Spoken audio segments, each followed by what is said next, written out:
big story that we've been tracking very, very closely. And that is on what went down yesterday at Jantar Mantar.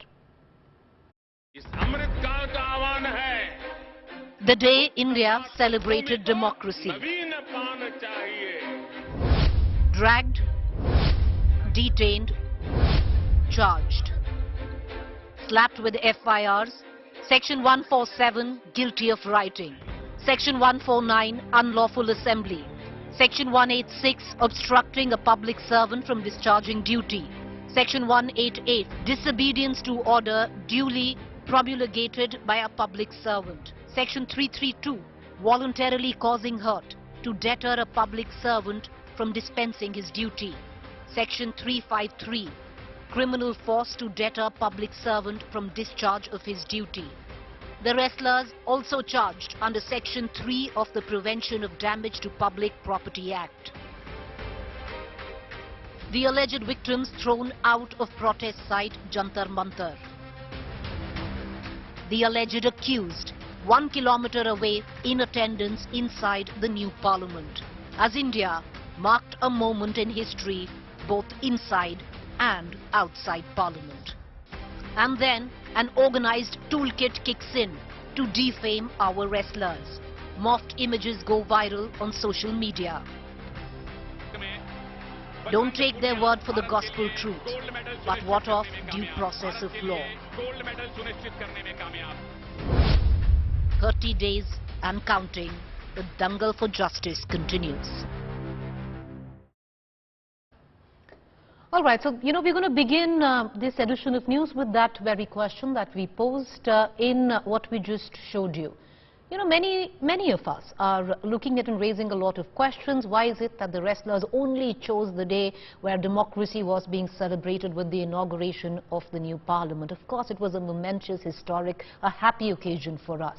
But it was also a moment for the wrestlers who for 36 days have gone unheard to exercise what is their right, which is to peaceful protest.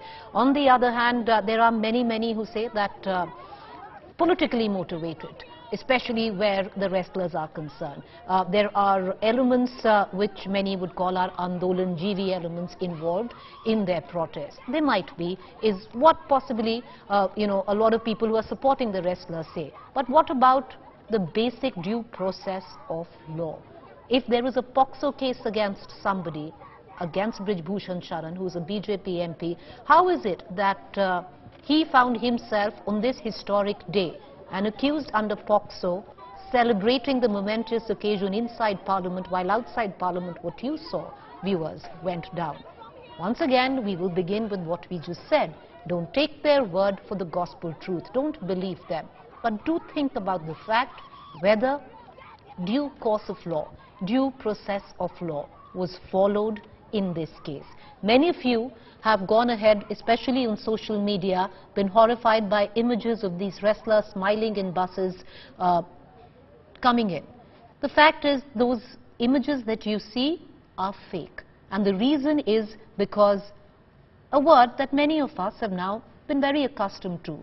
There is a very active toolkit at play who is trying to circulate and viral these images, making you believe that this is all politically motivated. Again, we will cut across to our guests with one question.